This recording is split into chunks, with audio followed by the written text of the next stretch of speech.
The Labor Party's big national conference in Adelaide has been hijacked by Donald Trump. Out of the blue, the US president has slapped even higher tariffs on Australia, enraging senior government ministers, and they're not alone. A peaceful but ear-piercing protest raising the alarm on AUKUS. While at the nearby Osborne shipyards, a $4.6 billion expansion declares the nuclear subs project full steam ahead. AUKUS is happening.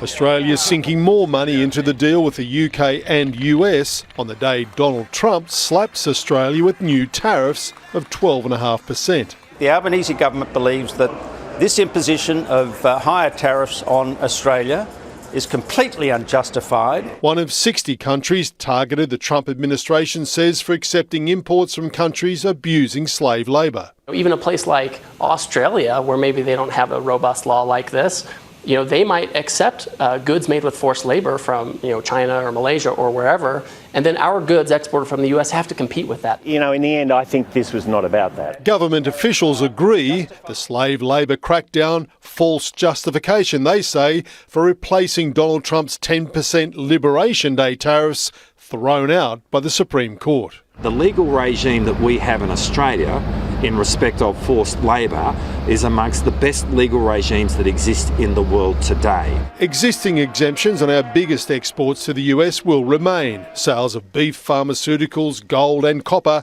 have skyrocketed 67% since Donald Trump threw up his tariff wall. Controversy casting Donald Trump's dark shadow over this ALP conference, where unions are urging Labor to intensify its focus on working Australians and prevent them drifting to one nation.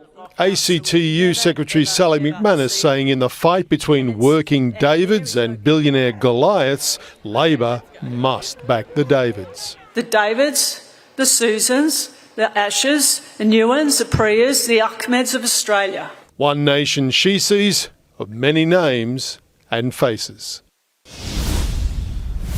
And after more than 200 amendments glided through without dissent, there was an actual vote today, just one, a conscience vote that would overturn Howard-era laws that have prevented telehealth being used to help people with voluntary assisted dying.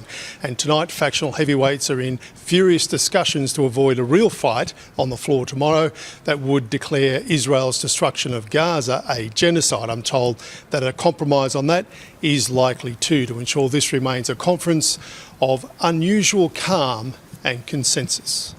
All right, Mark Riley there in Adelaide, thank you again.